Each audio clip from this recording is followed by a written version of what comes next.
El Antiguo Testamento. El profeta Moisés contra el poderoso faraón de Egipto. En una gran batalla bíblica.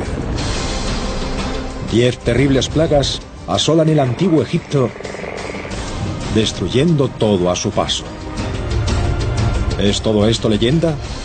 ¿O podría ser esta historia bíblica verdad?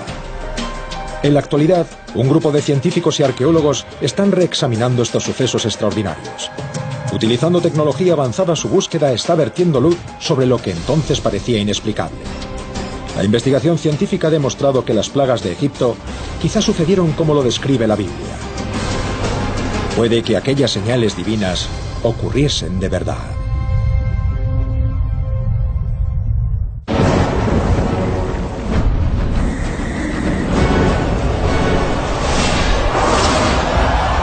Los secretos de las 10 plagas.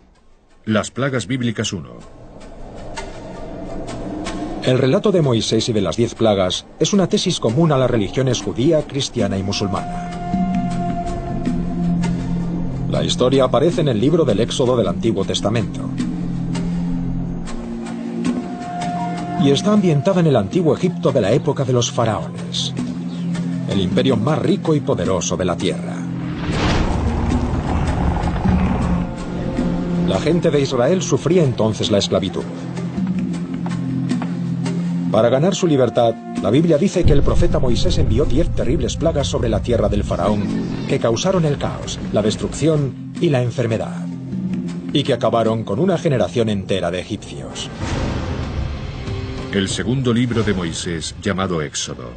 La historia es una de las más cautivadoras y misteriosas de las Sagradas Escrituras.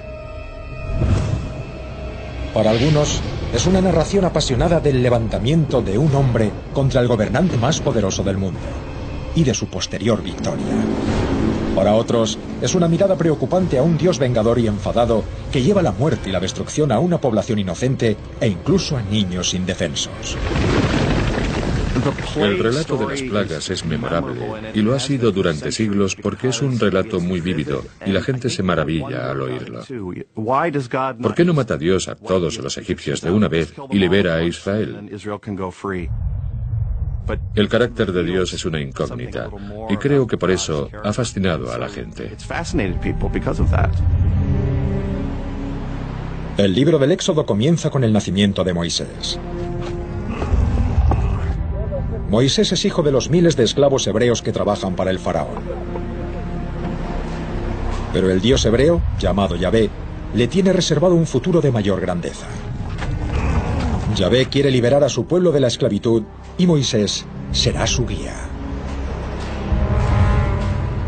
Así que Dios llama a Moisés en el desierto desde una zarza en llamas.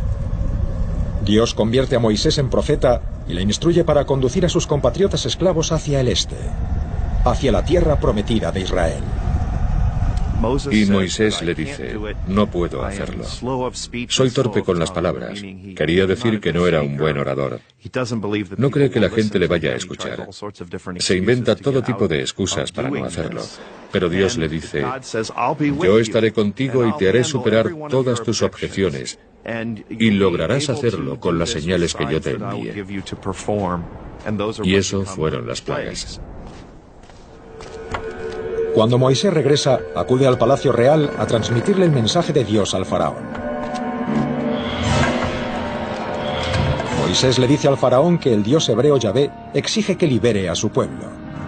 Pero el faraón, enfadado, se niega. Los esclavos hebreos son la sangre, el sudor y la mano de obra que hay detrás de los grandiosos monumentos hechos en nombre del faraón. Estos templos, obeliscos y grandes pirámides celebran el poder de las deidades egipcias.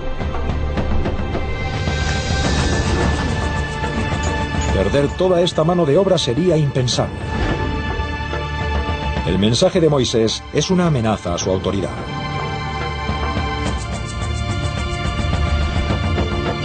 Como gobernante de la dinastía egipcia, el faraón es el hombre más poderoso del imperio, una figura mitad divina, mitad humana. Un eslabón entre el pueblo egipcio y sus dioses. Se puede decir que la historia de las plagas es una lucha entre dioses, porque el faraón representa a los dioses de Egipto, a todo su panteón de dioses, y el ataque de Yahvé supone un ataque a los dioses de Egipto. Así que la idea detrás de las plagas es demostrar que Yahvé es superior a Egipto, superior al faraón, y también a los dioses que representa. El faraón reta en duelo a Moisés y a su hermano, Aarón, para demostrar que es más poderoso que el dios hebreo Yahvé. Aarón coge su vara y la convierte en una serpiente. Pero el faraón no se deja impresionar. Sus magos de la corte realizan el mismo truco.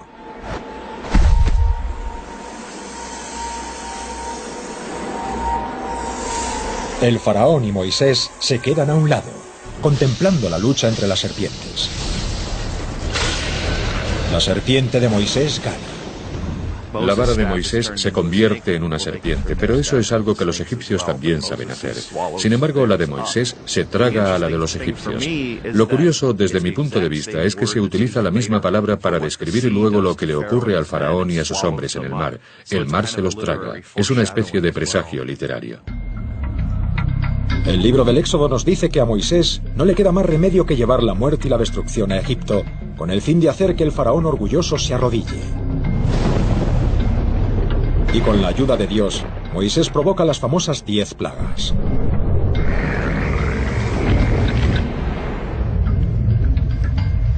En la primera, las aguas del río Nilo, agua de la vida para la dinastía egipcia, se convierten en sangre.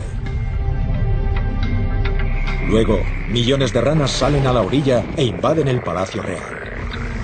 Tras una plaga de piojos llega otra de mosquitos. Después, epidemias de enfermedad. El ganado se muere. Miles de personas se llenan de llagas. Pero el faraón se niega a cambiar de opinión. Así que Moisés le manda todavía más plagas.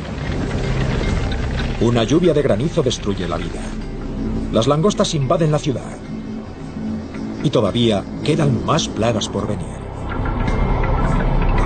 El cielo se vuelve negro y la oscuridad cubre la tierra. En la última plaga, todos los primogénitos egipcios mueren. Incluso el hijo del faraón. Ante tanta catástrofe, el faraón cede en su empeño y deja a los esclavos hebreos en libertad. El Antiguo Testamento dice que Moisés guió a más de 600.000 hombres, mujeres y niños en la salida a pie de Egipto. Este éxodo simboliza el nacimiento del pueblo de Israel. Moisés guía a los esclavos a la tierra prometida, donde los hebreos finalmente fundan la capital de su país, Jerusalén. Es aquí, siglos después, donde por fin se escribe la historia de Moisés y de las 10 plagas.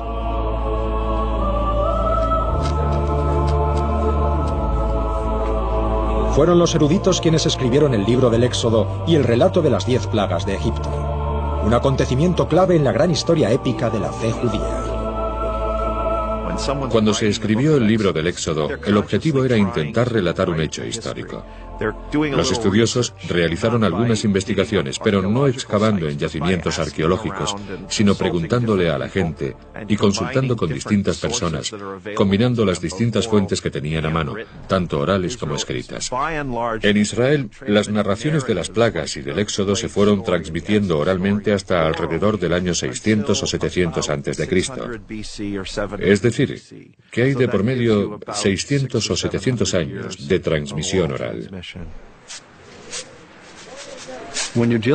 Cuando tienes que analizar la tradición oral y te encuentras con que una historia ha circulado cientos de años, no hay manera de saber lo que ocurrió. Si has jugado alguna vez al juego del teléfono, en que dices una palabra y se la van diciendo entre 10 y 20 personas al oído, al final la palabra siempre es otra. Si intentas contar una historia de cientos de líneas o de miles de líneas y la transmites a lo largo de 500 años, sin duda hay cambios. Aunque la historia existió durante siglos en la tradición oral judía, el libro del Éxodo es el único relato escrito de las plagas.